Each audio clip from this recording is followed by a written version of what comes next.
ঘর ছোট হোক, তবে সেই ঘর যদি গোছানো থাকে তাহলে সেটা দেখতেও ভালো লাগে, আবার সেই ঘরে থাকতেও ভালো লাগে।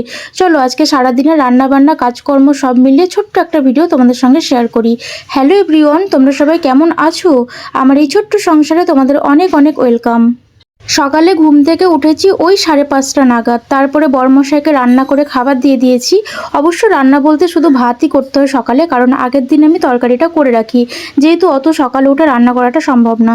তো তারপর আমি একটু শুয়েছিলাম, তারপর আমি উঠে আমার ঘরের কাজকর্মগুলো সারছি।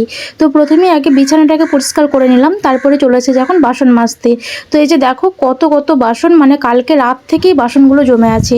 কালকে রাতের রান্না প্লাস আজকে সকালে রান্না, খাওয়া দাওয়া সব কিছু মিলিয়ে। তো এখন প্রায় দুপুর হয়ে গেছে, তো আমি দুপুরবেলার দিকেই কাজগুলো করি, কারণ দুপুরের দিকেই কলপাটটাতে রোদ থাকে না। তো যাই হোক, এখন আমি বসে বসে আগে বাসনগুলোকে পরিষ্কার করে নেব, তারপরে যেটুকু টুকটাক কাজবাজ আছে সেটুকু কমপ্লিট করে স্নান করব।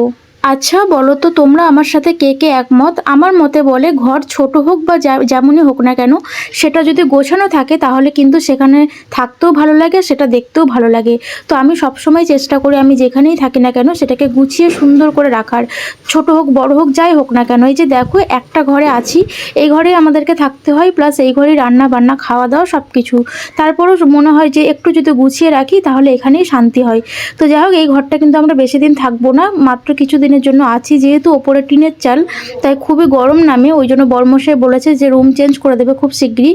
তবে এই মুহূর্তে রুম এদিকে পাওয়াই যাচ্ছে না, কারণ এদিকে এত বাঙালি মানুষ এখন চলে এসেছে, তো এই কারণে একদমই রুম পাওয়া যাচ্ছে না। তো যাই হোক, কী আর করার, তো দেখা যাক, খোঁজা চলছে, যদি পাওয়া যায় খুব শিগগিরই রুমটা চেঞ্জ করে নেব। তো তোমাদের সাথে গল্প করতে করতে আমার বাসন মাজা কমপ্লিট, আর এটা হচ্ছে সন্ধ্যেবেলার ভিডিও।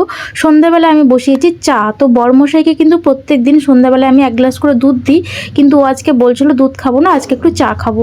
তো যাই হোক, দুজনের জন্য এখন আমি চা বসিয়ে দিলাম, আর এদিকে রান্না বসিয়ে দিয়েছি রাত্রের। আজকে রাত্রেবেলায় বানাবো ডিম আলুর ঝোল আর বাঁধাকপি ভাজা, তাও আবার নারকেল দিয়ে। অবশ্যই রান্নাটা তোমাদের সঙ্গে একটু শেয়ার করব। তো এই যে দেখো, বরমশাই এদিকে বাঁধাকপি কাটতে বসে গেছে। সত্যি এই গুণটা আমার বরমশাইয়ের মধ্যে প্রচুর আছে, মানে কোনো কিছু একটা রান্না বান্না করছি তখন যদি ও থাকে, ও কিন্তু আমাকে কেটে বেটে সব কিছু রেডি করে দেয় হাতের সামনে। বলতে পারো আমি শুধুমাত্র খুন্তিটাই নড়াই। তো যাই হোক, এদিকে দেখো আমি নারকেল দিয়ে বাঁধাকপি ভাজা রান্না কমপ্লিট করে ফেলেছি।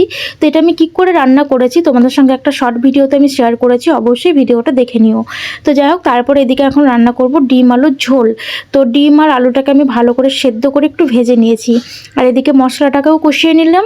তারপরে রান্না করলাম ডিম আলুর ওই গ্রেভি মতো আর কি, ঝোল ঠিক না, ওই কষা মতো।